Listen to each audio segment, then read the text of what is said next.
Welcome back to Minimalist Living Lab. I'm Evan Hart. This is episode 5, Starting Small, the One Drawer Challenge. Let me ask you something. Have you ever stood in the middle of a cluttered room and felt paralyzed? You look around at the piles of paper, the half-open boxes, the drawer that won't quite close. And your brain just whispers, too much. I don't even know where to begin. That feeling? You're not alone. It's not laziness. It's overwhelm. And the way we move through overwhelm is not by tackling everything at once. It's by shrinking the battlefield. By focusing on what's small enough to win, but big enough to matter. So no, we're not starting with the closet. We're not starting with your wardrobe or your inbox. We're not deleting half your digital life. Today, we begin with one simple, often forgotten space. A single drawer. One small win that can change the way you see your entire home. And yourself. Segment 1, Why Starting Small Works.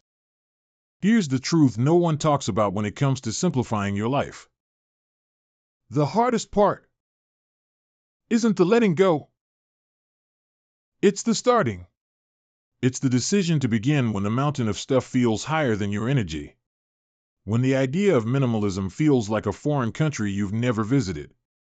Beautiful, maybe, but unreachable. We live in a culture that glorifies massive overhauls. Transform your life in 30 days. Declutter your entire home in one weekend. But real life doesn't work that way. Change, when it sticks, is almost always quiet. Gentle. Incremental. Because when you try to do too much too fast, your brain goes into survival mode. It resists. It shuts down. And suddenly, your plan to simplify everything becomes just another burden on the to-do list. So instead of fighting your brain, why not work with it? Enter the One Drawer Challenge. A deliberately small, contained step. So small it might even feel silly. But that's the point. You see, when we shrink the task, we also shrink the fear. When you succeed at something tiny, like organizing a drawer, you experience a shift. A micro-win that tells your nervous system, hey, we can do this. That one drawer? It becomes the seed of a new mindset. Because it's not just about the stuff you remove. It's about the belief you start to grow. The belief that you're capable of changing your environment. That you're not stuck. That you're not powerless. And those beliefs? They are the real foundation of a minimalist life. Not the white walls. Not the capsule wardrobe. Not the empty shelves. But the quiet conviction that you get to choose. What stays, what goes, and what truly matters. Segment 2, the One Drawer Challenge. Let's make this real. Look around your space. Right now, or when this episode ends. Find one drawer. Just one. Not a shelf, not a cabinet, not a closet. A drawer. Maybe it's the top drawer of your desk. The one crammed with pens that don't write, old receipts, loose batteries. And that one key you've been meaning to identify for 3 years. Or maybe it's your bathroom drawer.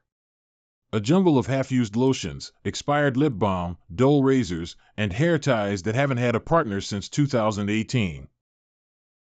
Wherever it is, choose one. Then, open it. And empty it. Completely. Spread everything out on a clean surface, your bed, your kitchen table, or even the floor. See it all. Not just physically, but emotionally. You're not just looking at stuff. You're looking at decisions deferred. Stories. Excuses. Forgotten hopes. That old USB stick? You kept it just in case. That dried up pen? You meant to throw it away 3 jobs ago. That broken pair of sunglasses? Maybe someday you'll glue them back together. But someday never came. Now, here's the invitation. Pick up each item, one at a time, and ask yourself 3 questions. Have I used this in the last 90 days? Would I buy this again today if it wasn't already in my drawer? Does this item add value to my life right now, or is it just taking up space? If the answer is no, release it. Let it go, without guilt, without drama. Because here's the truth. Every object you own either serves you or asks something from you. Energy, space, attention, maintenance. You don't need to keep things just because they once mattered. Life has changed. So have you. And part of honoring your journey is recognizing that not everything was meant to stay. Once you've made your choices, clean the drawer. Wipe it down. Smell the fresh air. Then, return only what earns its place. The essentials. The tools that serve you. Nothing more. Now, close the drawer. Feel that? That click is the sound of clarity, the sound of reclaiming control. It might seem like nothing, but in that small, silent moment, you just told yourself a powerful story. I can change. I just did. Segment 3, what this drawer really means. You might be thinking, it's just a drawer. Why does this feel so significant? But here's the thing. It's never just about the drawer. That small space you just cleared? It's a mirror. It reflects how you relate to decisions, to memory, to identity, to control. Because clutter isn't always mess. Sometimes it's fear. Sometimes it's attachment. Sometimes it's grief disguised as a user manual you never read. Or guilt hidden in a broken gift you never threw away. And every time we avoid those tiny spaces, what we're really avoiding is the emotion attached to them. But when you confront that drawer, when you empty it, examine it, and choose with intention, you're doing more than organizing. You're rewriting a pattern. You're telling yourself, I no longer need to carry what no longer fits who I am becoming. And that's no small thing. Because once you experience what it feels like to create peace in a single drawer, you start to crave that feeling in other places. You start to look at your calendar and wonder, what could I let go of here? You start to look at your habits and ask, which of these still serves me? You even look at relationships and realize, some of these connections are clutter too. That's the beauty of starting small. It opens doors to much bigger questions. Not all at once. Not in a flood. But gently. Respectfully. At your pace. Because minimalism isn't about deprivation. It's not about cold white spaces or having less just to prove a point. It's about being honest. About removing the noise so you can finally hear yourself again. And when you hear yourself, really hear yourself, you begin to live with intention, not reaction. So yes, it's just a drawer. But it's also something more. It's your first declaration that your life is worth curating. That your space matters. That you matter. Segment 4, momentum is magnetic. There's something remarkable that happens when you complete the one drawer challenge. Not hours later. Not days. Right away. You feel it. A subtle shift. Like an emotional exhale. And it's not just about the neatness of the drawer. It's about the way it makes you feel. Lighter. Clearer. Empowered. And here's the secret most people miss. That feeling? It's contagious. Not to others, but to you. Your mind starts scanning your surroundings. Not with dread, but with possibility. You walk by the kitchen counter and think, maybe I'll clear off this one corner. You open a closet and say, maybe I'll let go of the clothes that no longer feel like me. You glance at your digital inbox and feel the courage to unsubscribe, delete, and reclaim your time. That one drawer becomes a ripple. A small, gentle act that calls forth the next.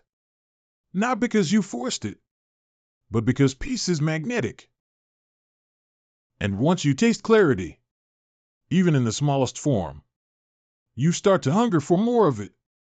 Not in a frantic way, but in a steady, grounded way. The drawer wasn't the destination. It was the ignition. And now that the engine is warm, you no longer need motivation. What you have is movement.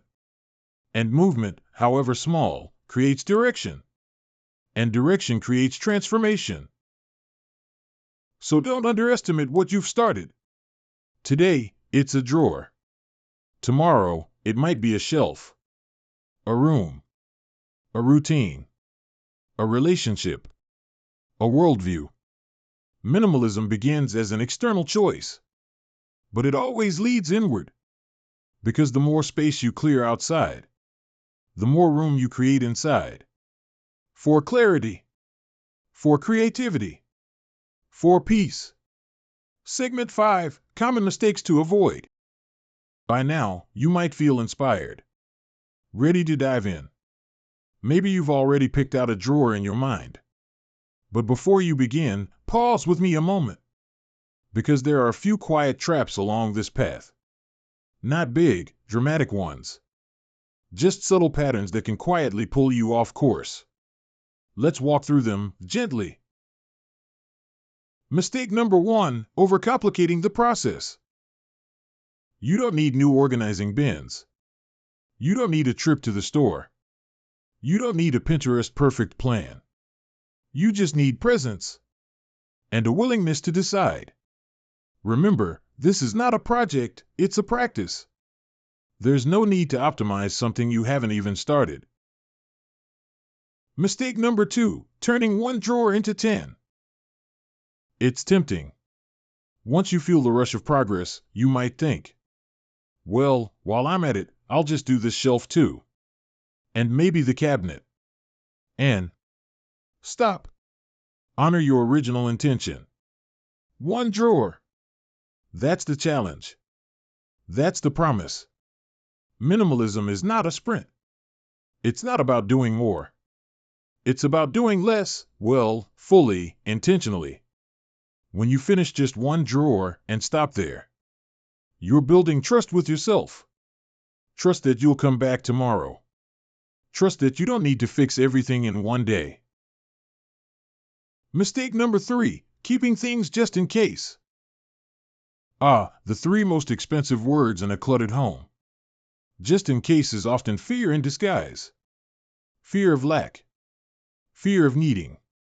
Fear that one day you'll regret letting go. But here's something to consider. The peace you gain from letting go is often worth more than the function that item might someday provide. Trust yourself.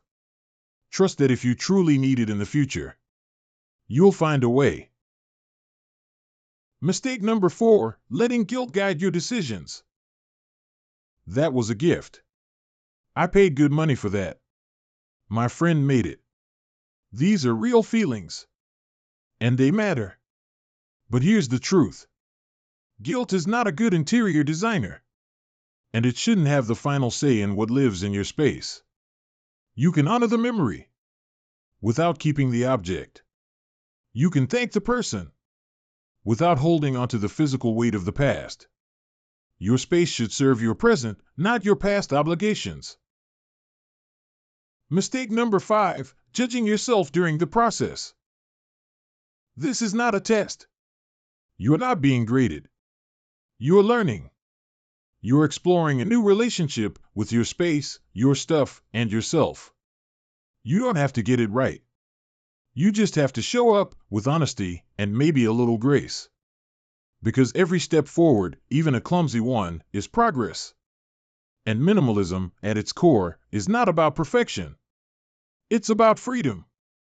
Segment 6, The Deeper Truth. You've just done something small, maybe even invisible to the outside world. You opened a drawer. You made a few quiet decisions. You let some things go. To some, that might look trivial.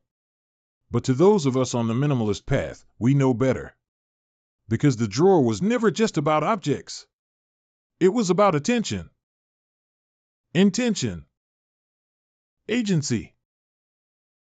It was about making space, physically, yes, but also emotionally, mentally, spiritually.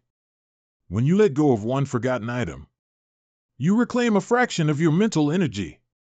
When you clear one drawer, you create a small sanctuary of order.